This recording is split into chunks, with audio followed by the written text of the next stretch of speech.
अभी आपको बताएं कि पाक फौज में तकर्रियां और तबादले किए गए हैं। ISPR के मुताबिक lieutenant general Faiz Hamid GHQ में पाक फौज के एडजुटेंट जनरल तैनात कर दिए गए हैं। Lieutenant general Azhar Abbas DG GS मुकर्रर कर दिए गए हैं। Lieutenant general Sahir vice chief of general staff की जिम्मेदारियां जारी रखेंगे।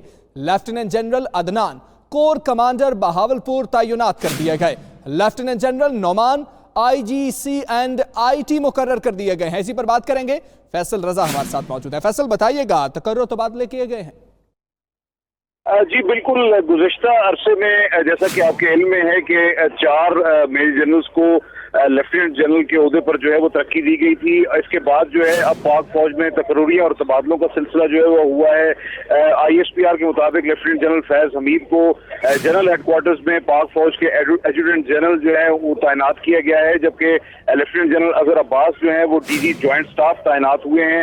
लेफ्टिनेंट जनरल नोमान को जो है वो इंस्पेक्टर जनरल कम्युनिकेशन और इंफॉर्मेशन टेक्नोलॉजी मुकर्रर किया गया है, जबकि लेफ्टिनेंट जनरल साहिर शमशाद मिर्जा जो कि पहले ही जो है vice chief of general staff alpha की जिम्मेदारियां जो है वो संभाल रहे थे, उनको वही जिम्मेदारियां जो है वो दी गई हैं और उन पर काम करने का सिलसिला जो है वो जारी रखेंगे। इसी के साथ साथ लेफ्टिनेंट जनरल अदनान जो है उन्हें कोर कमांडर बहावलपुर तैनात किया गया है। जी ठीक है, तफसीलन आपने अपडेट किया। फैसल, आपका बहुत शुक्रिया।